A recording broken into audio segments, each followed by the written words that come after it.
also welcome you to the inaugural talk in this seminar series.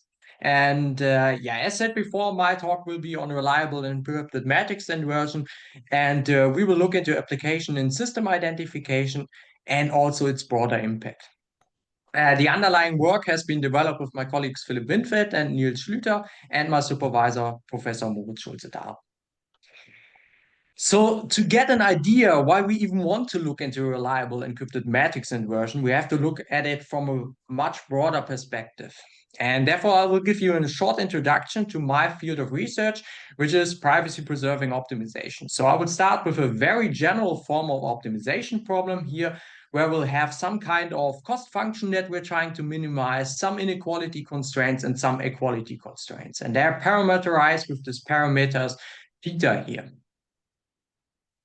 So what we in principle could do if we have the hardware resources to do that, then we can actually solve that optimization problem directly on our local hardware, right? So there are many examples where something like this is happening. For example, if you're training your small-scale machine learning problem directly on your GPU on your computer, right?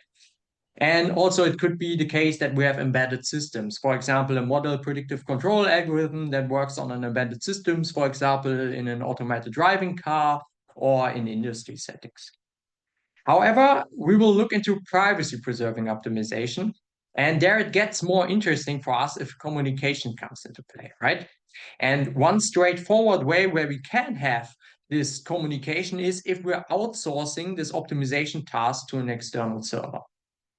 This is possibly because we don't have the hardware resources to do the optimization ourselves, for example. So what we then would do is we take our parameters and also we provide take our parameters, upload them to the external server, and we'll also provide cost functions, inequalities, in other words, the structure of the optimization problem, such that the server knows what he is trying to optimize, right? And he will then send us back our solution because he has all of these hardware resources.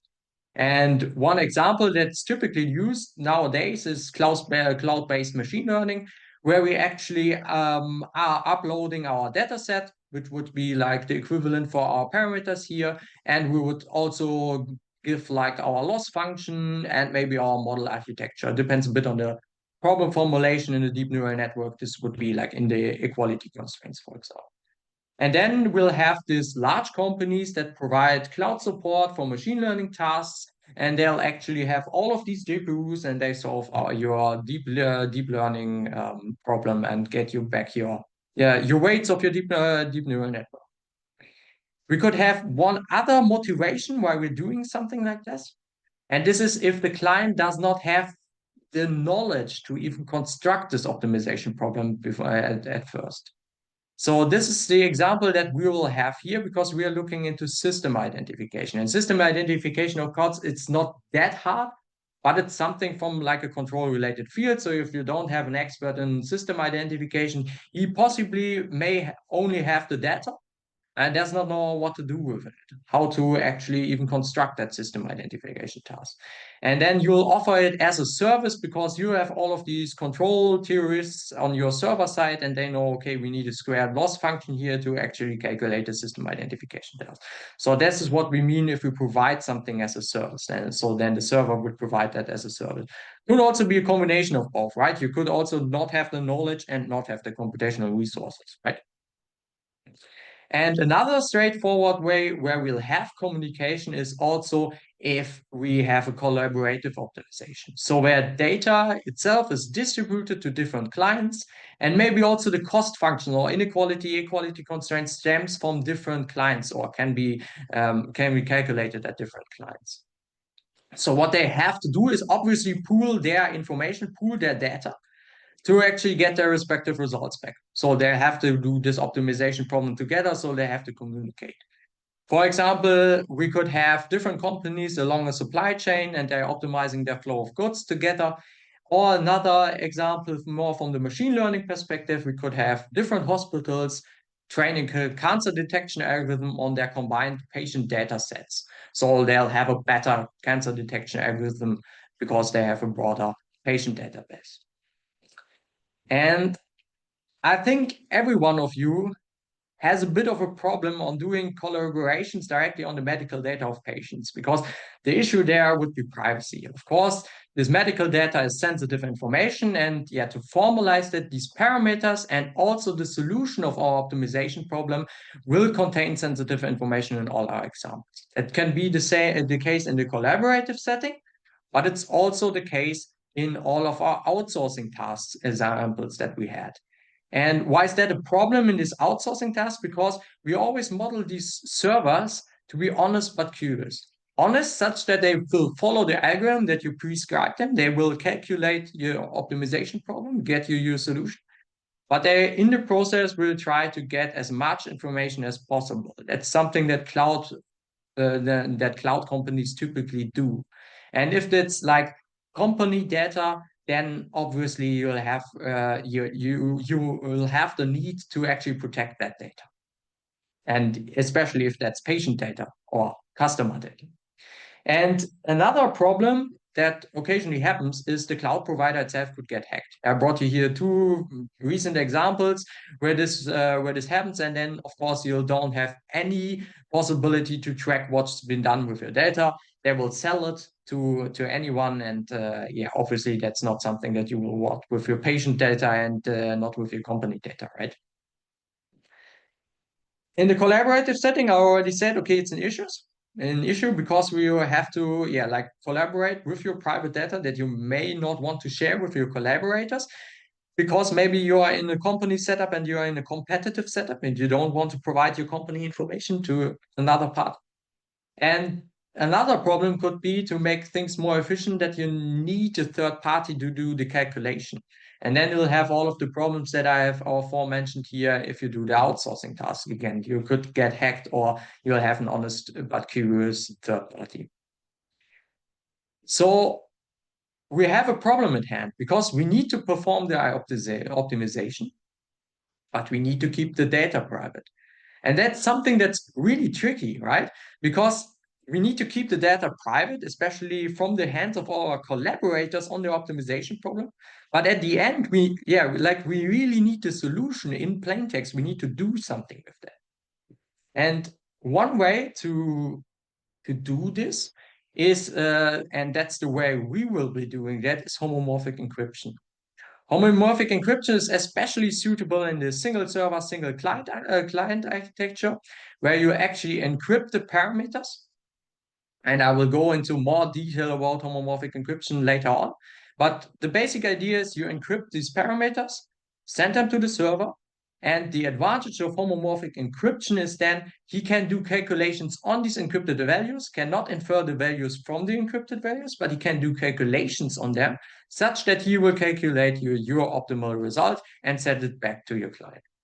So like, as I said before, the advantage is if you only have this one single computation party, you can directly outsource it. It's very streamlined, especially in this single client, single server architecture. However, there remain some challenges, and they are really tricky because we have a high computational burden at the server for doing these operations on homomorphic encrypted data. And also a second problem is that, and I will get into more detail what operations are really supported, we only have a limited amount of supported operations that the server can actually do with our encrypted values.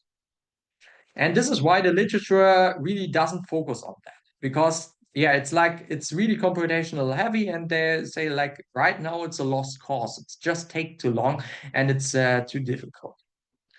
And so they'll have different methods to circumvent that, but from our perspective, they all have their drawbacks, and we'll quickly go over some of them. So one would be multi-party computation. What we could do, instead of having one server, we could use two servers. And then we provide just parts or shares of our parameter to the different servers, such that every one of these servers, they don't have the whole information. Obviously, what they'll do is do some predefined communication to actually calculate your result there back. And the problem here is that we always will have this non-collusion assumption. Because if these servers would collude, if they would exchange their parts, then everyone gets the plain text information, right? And it's not always realistic to have this non-collusion assumption, especially if you have like two servers belonging to the same cloud provider. You'll have like exactly the same plain text information as you would have as a single cloud provider, right? And one thing that we'll also have to keep in mind, instead of having this high computational burden, we also have we are also relatively heavy on communication. It's not that much of a problem, but just to keep in mind, it's also a trade-off there. And multi-party computation itself, it's really suitable to do calculation privacy preserving optimization in this multiple client setting, because what you could do, you could directly solve that in a distributed fashion.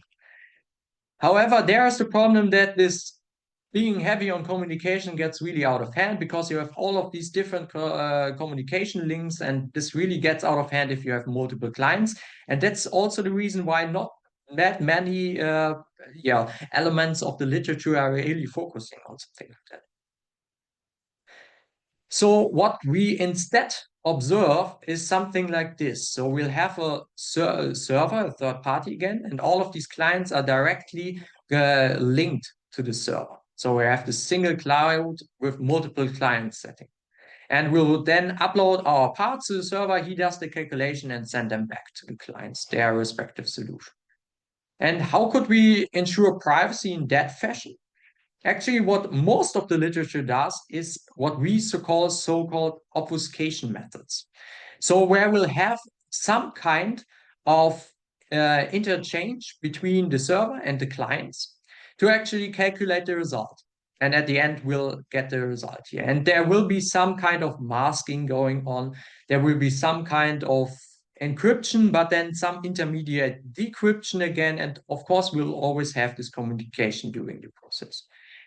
And one way to think about that is a standard example that I hope some of you are aware, which would be federated learning, where we would have this interaction after every training round. So that would be something that's stemming from this field of obfuscation methods. Why do we call that obfuscation and not like encryption methods or something like that? It's the main problem of these approaches is that they do not have that much of a strict privacy guarantee. So not the strict privacy guarantees that we'll get with homomorphic encryption, where you can prove that your data is private to some sort of amount. And of course, this is a valid approach if you don't need that. And it's not to badmouth the literature. There are some really cool, specifically designed approaches to do that. But actually, there can be some cases where having privacy guarantees gets really beneficial. For example, if you want to sell to your customers or patients that you're doing something like that, and you can generally prove that no information will be lost to the server. That's something that you can sell really good in your advertisement. And also it's something if you have like legal issues preventing you to collaborate, then it's also very good to have like privacy guarantees, which you can say, okay, fine, we did not exchange anything, right? So we did it completely without exchanging our customer information. There are some approaches to actually get some strict privacy guarantees, and that would be, for example, differential privacy, where you actually add some sort of random noise to your parameters. But what you then always have is a trade-off between privacy and optimality, because you can think of if you raise actually this value, then then your parameter is a bit changed, and you won't get the real optimal value at the end. So there's always this trade-off between privacy and optimality. This is where the people from differential privacy will always look into. And again, even in this setting, homomorphic encryption is really straightforward to use, because you can simply encrypt everything from the different participants. The server does the whole calculation without any communication during the whole process, and then sends you back your different results. So that brings me to another point. Another advantage of homomorphic encryption is its general applicability. And it's not only the settings that you can provide, but also if you find like an algorithm for a specific optimization problem, over homomorphic encryption, then you most likely can use that for different use cases for different applications. So that's something that we would be really striving for. So to sum it up, and this is just to show, okay, there's an overwhelming amount of advantages of these homomorphic encryption schemes. There are only this problem of high computational burden and less supported operations, right? So that's why we thought, okay, look into something that not that many people look into, privacy-preserving optimization on a single server setting with homomorphic encryption. Because of these numerous advantages that we have seen, we think that is like the most prestigious discipline in privacy preserving optimization. And it would be, if we have results there, it would be really general and general applicability down the road. We see our work there as foundational work, especially if the computational burden gets lower in the future. So, and there are always there's a tendency for these things to happen. For example, a recent example is machine learning. Someone invented these very fast GPUs, and then machine learning suddenly became possible. So that's something that's in the realm of possibilities, that someone finds that hardware architecture for homomorphic encryption calculations. And then we want to be ready. We want to have these algorithms in place. So that's how we proceed further. We will start with a simple unconstrained optimization problem and then apply it to system identification, where we'll provide a reliable method based on this specific problem formulation. So the problem formulation of system identification itself. And this is what we did in our paper, which we submitted for the Best Paper Award. Just as a small remark, you'll see here big Zs instead of the small Zs that we had before. That's because these Zs can be matrices. Don't get disturbed because of that. It's just a small abuse of notation here. And we will then step back up to this level and discuss the broader impact of our results again into the field of privacy preserving optimization, how we can reuse these in further adventures. So then we'll need some background. Yeah, we will need for these details, we'll need some background on homomorphic encryption, which I will provide, and we'll also need some background on system identification, such that we can even grasp the problem formulation that we're even looking into in that paper. So homomorphic encryption is more or less simply a public key encryption scheme. So you'll have a public key here with which you can encrypt a value into a ciphertext.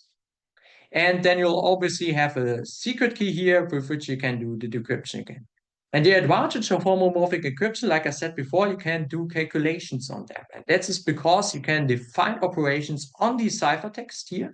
That's such if you decrypt them, you'll get the addition here, for example, the addition, you'll define this addition operation on two ciphertexts, you decrypt them, and you'll get the addition of the two values that you put into the ciphertext in the first place. And the same works for subtractions and also multiplications. So straightforward extensions, there are basic linear algebra, because like linear combinations, matrix products, and so forth, they only contain multiplications and also additions, maybe subtractions, to get the corresponding elements right. And this is why we'll also overload the notation here. This can be something like a scalar. This can also be a vector. And this set can we can also express ciphertexts of matrices, because it just depends on which homomorphic encryption scheme you're really using, how you would construct a ciphertext of matrices, maybe encrypt all elements element-wise or do some more neat stuff, but we don't want to get into the more detail there, so we'll overload that notation there. And obviously, I already talked about a bit on the limitations of homomorphic encryption. And one obvious thing is that we can only do like multiplications, additions, and subtractions. This is what I talked about limited supported operations, right? So what's really tricky is transcendental functions. Transcendental functions are functions that you cannot directly express via polynomials. And polynomials are really backbone of our encrypted calculations, because we can express them via multiplications and additions here. What we can also not do very properly is Boolean operations. because Boolean operations like trying to compare two values or something like that goes directly against the idea of encrypting that value, such that you don't know which is. So the server should not be able to infer what the original value was. So it should not be the case that you can do Boolean operations in that, right?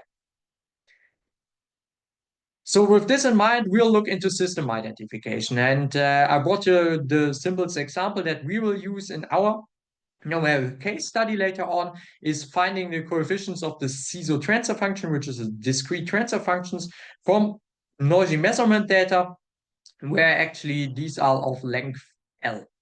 So what we typically do to get these elements here, which are obviously in this Z, in this case vector, could be also a matrix. We minimize the Euclidean norm of this expression here. If we stack these matrices together, then we'll actually get that expression that I've shown you beforehand. And there are several other system identification examples that lead to least squares problem. That's why we have in general a matrix here. In general, matrices M and V. So what we are trying to do is finding a least squares optimization algorithm over homomorphic encryption, because that would directly enable us to do a private system identification as a service method. Like the motivation for that are already presented in the introduction. So what we want to do is some client who has the system, he generates these data samples, he applies some inputs of length L to the system, he'll gets the corresponding noisy measurement data, he constructs the ciphertext of that and send them to the server. The server then actually calculates the least squares solution and sends it back to the system. And the trick is, of course, the secret key stays here at the client. Yeah, so he does not exchange the secret key. Therefore, the server does the calculations on the ciphertext, but cannot infer anything about the data samples anymore. So that's like our main proposal. The server should only have access to the encrypted variants of this input-output data. And if you remember the slide I had before on least squares, we see that we'll have to construct these M and V matrices. And they can be constructed based on the chosen problem type. So that's like expert knowledge that we'll have to pose in there, how to construct from these input-output data, how to construct these matrices. But it only depends on which homomorphic crypto system we are using, which problem formulation we have, how to construct these. So we will not get into detail there. However, so that's more or less like a trivial operation, not trivial, but it's something that we can do with homomorphic encryption. But what's not that trivial is like doing even the plain, calculating the solution of this problem. Because what we would do in plain text is we would calculate the pseudo inverse, which has this form in this case, because we will always have more data than actually number of such variables. And if you think back on how would I calculate a pseudo-inverse, then there are always things like I don't need comparisons, I need divisions, and so forth. So our main research question is here, how can we compute this matrix pseudo-inversion by only using multiplications and additions? So to take a step back, I will show you like a slide that we'll always come back to, such that we don't get lost in the process, which is the implementation from the server side. So he actually gets the ciphertext values of this input-output sequences. And at the end, we are trying to fill all of this white space here. We will want to get the least squares solution here. Also encrypted, because the client can then decrypt them, of course. So what we already have seen is that we need this pre-processing step here based on the length of the input-output data. We can construct these matrices. That's expert knowledge, but that's certainly doable. And then we'll have this inversion stage. And afterwards, it's a simple multiplication for providing the output. Like a simple matrix multiplication or matrix vector multiplication for providing the output. So that's only additions multiplication. That's not that much of a problem, but the inversion stage, like I said before, that's really hard. And this is why we'll look into that in the next chapter. So let's start with a special case, and that would be inverting in an encrypted fashion Right now, we'll first of all look into how we develop that algorithm in plain text. Let's look into that special case of inverting just a scalar number. And what we would do is using the root finding Newton's method on this function. And I hope every one of you sees that it has a root in 1/μ, so that root that we're searching, right? And if we then apply the standard Newton iterations, we see that everything cancels out really nicely, and we'll get something that contains only multiplications and subtractions. So really cool for encryption, for homomorphic encryptions. And there's just one drawback. So first of all, these Newton iterations, they always quadratically converge if they converge, and that's really good for us because that means we have a relatively fast convergence, but only if our starting value is in an interval. And why is this the case? Therefore, I brought you this visualization here with the interval being between 0 and 2/μ, both values not including, being like the lower and the upper limit for that. And the lower limit, it's pretty straightforward. We see that our function gets to infinity here. It has a completely different shape here. So no way that we want to land in some part of this white area here, then we won't get convergence to find that. Why do we have that upper bound? The idea is that if we are doing Newton iterations, then we are always looking at the point at which we are evaluating and then doing a tangent and look into where's the zero. So where does the value of this tangent hit zero? And if we're doing that too far in that direction, we see that the slope of this graph gets so low that at some point we'll get outside of our, from the left outside of our convergent interval. So something where we don't want to land, right? So that's the reason why we have this upper limitation here again. One thing that we'll need later on is that the solution will always converge to 1/μ from below. So if we start in the convergence interval, we'll always be in the convergence interval. And if we start, for example, here, then we'll cross the line here with our tangent. And then afterwards, if we start here, we'll always cross it from below this 1/μ. So the value that we're searching. So now look into matrix inversion with that fashion. And we want to calculate the pseudo-inverse of a matrix in that fashion. And it works almost equivalently. The initialization looks a bit different. We multiply an alpha with the transposed matrix. And then, of course, our alpha has to be in a convergence interval, which really resembles that one that we have seen in the scalar verse, right? And in this case, it's between 0 and 2 over the maximum squared singular value of the matrix M. The iterations stay nearby exactly the same. We only have matrix multiplication instead of the scalar multiplications that we had beforehand. And of course, just to not provide confusion here, we only looked into the plaintext variant of this so-called Newton-Schulz algorithm. But of course, it's really straightforward to doing that with ciphertext notation. We would simply encrypt all of these matrices, right? For the experts on homomorphic encryption, what we then also applied is so-called Goldschmidt iterations because we wanted to decrease the multiplicative depth of our algorithm. The experts know why this is a very good point. And Goldschmidt iterations, they are more or less equivalent. There are some subtle changes that come with these Goldschmidt iterations. So of course, this encrypted matrix inversion already exists. But what we wanted, so in the literature here already, but what we wanted a reliable method. So the first question that we pose is, can we maybe guarantee conversions? So can we maybe choose our alpha here such that it will always be in that convergence interval to start with? Because what the literature currently does is just choosing a very small value. It can be either too conservative or it cannot converge at all. Yeah, so we want to guarantee convergence based on the encrypted values or maybe some side information. And we also want to satisfy a user-defined precision with the optimality of our solution.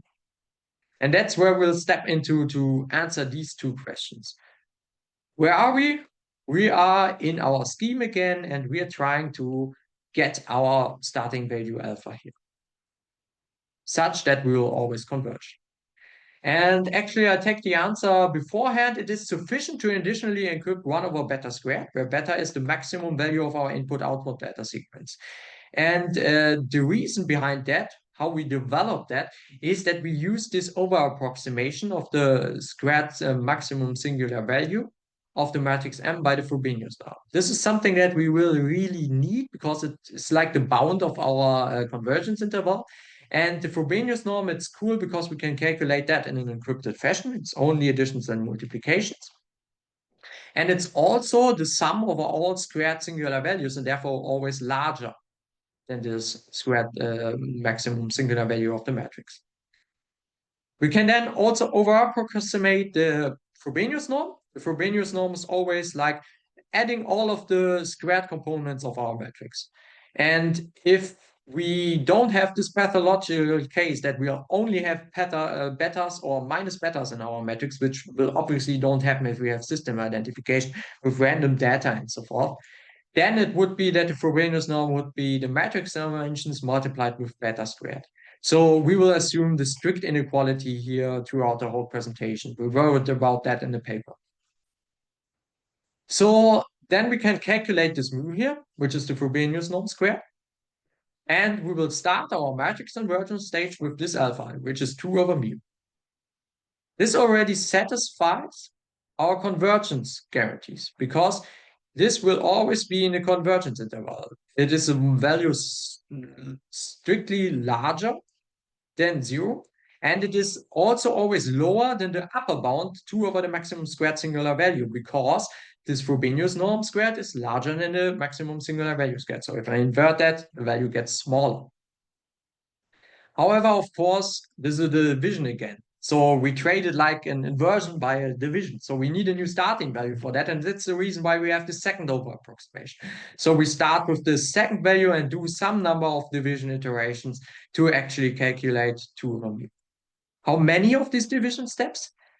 There we have the advantage that we can take any alpha, which is 2 multiplied with the outcome of our division algorithm here, because we are always converging from below. That's what I've shown you in this graphic there. Yeah, so we'll always converge from below 2 over mu, and therefore this will always be a safe guess. And in addition to that, for later purposes, we actually choose a parameter p, which we can always also do to provide like a possibility to be more bold, right? To have a more bold or more conservative initial guess with p between 0 and 1.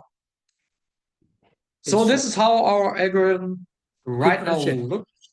Janis, sorry, a quick question. Can I raise a question? Yeah, of course.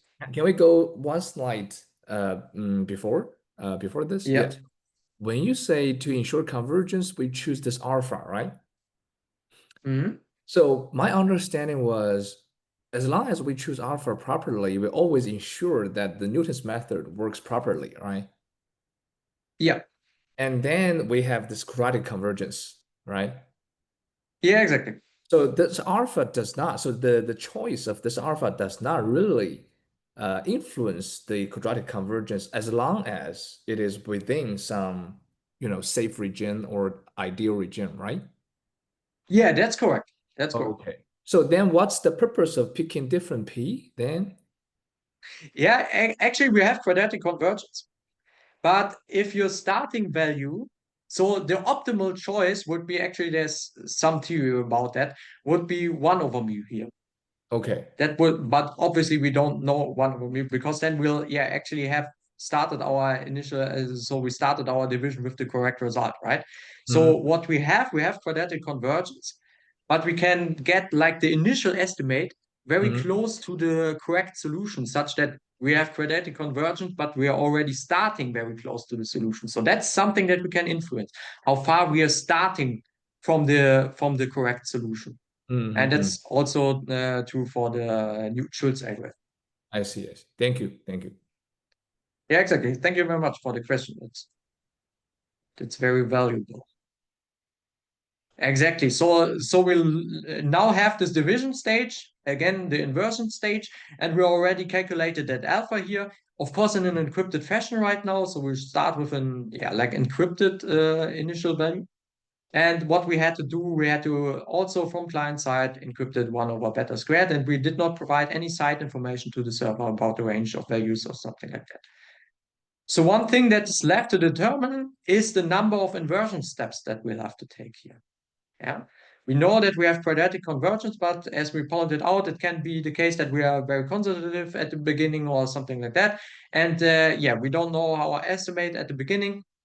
So we'll have to actually determining the number of inversion steps that we're taking. We could take some number and hope that everything goes according to plan. But of course, that's not something that we want to do. And that's why we define a user-defined precision, such that we want to calculate the number of inversion steps based on this epsilon here. And how do we do that? We know that both algorithms will converge quadratically, but of course, we do not know how conservative our start value was, how far where we were away from the, yeah, like the correct solution. And the idea is that we make an assumption on the quality, provide a certificate whether that actually holds, and then say, okay, our assumption was valid. We now calculate the number of inversion steps that we have to take. The assumption is quite technically, it's some kind of assumption about the initial error of our matrix from the like optimal solution. It has to be smaller than this p that we've chosen beforehand. And if that's the this is the case, if this inequality holds. And the cool part on this inequality is that we can calculate the left and the right side in an encrypted fashion. So this is plain text. These are matrix dimensions, so they are also in plain text. So this is the only ciphertext here, and we can do that in sequential multiplication fashion. Determinant, matrix multiplications, only additions, multiplications, and another multiplication here. And then the idea is that we'll send the left and the right side also as a result back to our client, and he checks whether the left side was smaller than the right side. If that's the case, our assumption was valid, and he knows, okay, you've taken enough steps to ensure my user-defined precision. If that's not the case, then he may ask us to start our algorithm again. And yeah, there's a rather lengthy formula if this assumption holds, how we calculate the number of inversion steps that we'll have to take. So this is the only thing that we'll also need to satisfy a user-defined precision. We'll have the certificates. We calculate the left and the right side, and we'll provide them as output data. You can decrypt them, and you can check, the client can check whether the left side was smaller than the right side. So I'll show you also some numerical results. On that, we did a numerical case study with the state-of-the-art CKS crypto system on like 3 different system identification tasks, which were the transfer function example that I've talked about in the beginning. We also had the state space MIMO system and a multi-step subspace predictor. And what I brought you here is for all 3 examples, the convergence plot, so the maximum difference to the optimal estimate in plaintext. And we'll have 2 configurations of our algorithm, so of the Goldschmidt iterations or Schulz iterations. One is in solid, the encrypted variant, and our algorithm in plaintext is here in dashed. So here we have these 2 configurations. It's the transfer function, the state space model, and the multi-step the multi-step subspace predictor example in these 3 different colors. What we see is that this is our user-defined precision, 10 to the power of -3. Until then, the homomorphic encryption algorithm directly follows the plaintext word. Everything goes fine, and even our certificates hold in that case. At some point, we'll see this deviation, and we'll look into that a bit further later on. But this is because we have just a limited precision with our CKS algorithm, and also because HE arithmetic operations, especially with the CKS crypto system, are only approximations. So at some point we deviate here. The only thing that's different then is that the user cannot choose a user-defined precision of lower than 10 to the power of -4, which is also something that in our examples he wouldn't really do, because 10 to the power of -4 is like the difference between the actually squares optimal solution and the parameters that we initially used to even construct these examples. So that's like the difference there. So 10 to the power of -4 is really, really low in that case. It was a fairly realistic scenario we had. So fairly realistic scenario, we had like a CISO transfer function, for example, with order 3, so leading to 6 variables that we're trying to solve. And we had a multiplicative depth of 23. So again, for the experts of homomorphic encryption, we did not need any bootstrapping.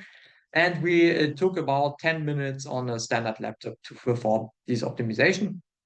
This is, of course, quite large for this very small example, but there are several performance optimizations possible, like using the SMD of CQS, which we didn't use in this paper here, and parallelization, and also, of course, better hardware. So this brings me back from our paper, so from this detailed view, so looking into what can we do with these results beyond system identification. So again, in this privacy-preserving optimization world. And one thing that we can obviously do is we can have other least squares applications. So first of all, it's straightforward to extend these things to collaborative scenarios. For example, in the system identification case, that would be the case like we have multiple participants and they all have their corresponding data sets of the system and they're trying to solve the system identification case together. What you can even do to make things more private there is using threshold homomorphic encryption, but it's basically the setup that I've shown you beforehand with this multiple clients and a single server.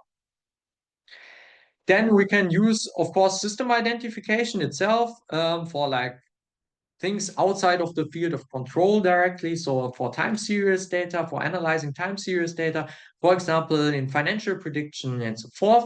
But more prominently, it's of course the case that least squares optimization problems, they are really relevant for linear and polynomial regression. So what we can do in collaborative fashion, but also outsourcing that to a single server is like looking into medical data, financial analysis, where things are also very strictly, where we really need strict privacy guarantees.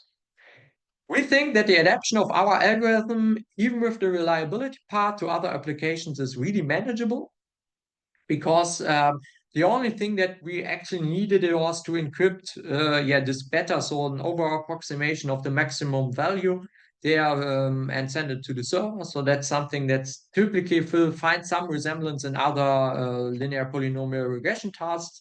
And in theory, we could even share that with the server in plain text. It's not that much of information to know in which range your values will be on which you'll have to calculate the optimization. Going even further, we think that the matrix inversion scheme that we provided here is crucial for looking into constraint optimization methods. So that's way further down the road. For example, in quadratic programs, if we look into that, if you try to solve that with state-of-the-art interior point active set solvers, we'll have to calculate the search direction. That's more or less a matrix inversion. And also in the ADMM scheme, we're always solving in the first update step a least squares problem. And we'll have to calculate that matrix inversion here. And we think that it is essential to have this reliable inversion method for that. Because then we'll know that this small submodule that we apply to use this larger, very sophisticated optimization algorithm, we know how it works, we know how good the precision is, we know that it will converge, and we don't have to worry about that. Other advantages of our scheme is that we actually calculate the inverse directly. So we calculate that with the Newton-Schulz iterations and not using, for example, a gradient-based descent to calculate the solution of the of this least squares problem itself. And that's really something that's advantageous where we're currently looking into ADMM, because there you'll always have the case that this, like left side of the optimization problem, of this least squares optimization problem, it always stays the same throughout all the iterations. So we'll at one time have to do this matrix inversion and then can reuse that for all ADMM iterations. That's like really an advantage of the ADMM algorithm there, and that's why we are also looking into that. The other part is why we didn't use gradient-based descent is that we could provide this reliability guarantees, because conversion guarantees, they're really tricky with gradient-based attempts. So why would we even look into constraint optimization? The reason is there are these really real world applications. So for example, there it gets really high from the computational demand perspective. So outsourcing that to the cloud, for example, support vector machine training or using model predictive control gets really an issue. And also we'll have many privacy preserving collaboration applications like the supply chain example that I've shown before. It's typically a linear program that's constraint optimization. So what we're currently looking into is optimal powerful, for example. one last thing is we have already seen that we have this deviation between the encrypted algorithm and the plaintext algorithm at some point. So, and I think this is the perfect, like seminar to pose this research question, because we are also currently looking into that, is can we maybe even describe this convergence behavior? Why is it the case that it follows this conversion of the plaintext so closely and then at some point completely deviates? And more interesting, can we even estimate the final error such that we can say, okay, we need this and that precision in our CKS algorithm beforehand? And then, of course, we're also looking, because it's an active field of research that we're currently looking into, looking into, is there a difference of this convergence between Newton-Schulz and Goldschmidt iterations? And one thing that I haven't mentioned right now is, so right now we did not use any bootstrapping operations. And these bootstrapping operations, they actually lead to large errors, and their error influence will be way larger. So that's something that we would also have to look into. And there's even an example where this will, in completely different context, was looked into, and that's that will be like the main topic in the next talk in the seminar series. So stay tuned to next week for Sebastian's presentation. He will like revisit more or less this topic in looking into like bootstrapping errors and how can we make some assumptions there. So right now for our talk, from the perspective of our paper, what did we do? We did provide a confidential system identification as a service method. We provided convergence guarantees and a certifiable precision. And what we want to do next is modify this procedure for different applications. We will use or want to use the usage, so this encrypted inverse algorithm for encrypted optimization for constraint optimization algorithms, and we'll also look into the influence of quantization effects. What I really want you to take with you is that it is really beneficial if you have the chance to use this homomorphic encryption algorithms for privacy-preserving optimization because of the broad generality. And that's why it took such a long time at the beginning to actually motivate that. And I think this is directly the stage where I wanted to pose that. And then thank you very much for your attention. And I'll be very happy to answer any questions or remark on the topic. Thank you very much.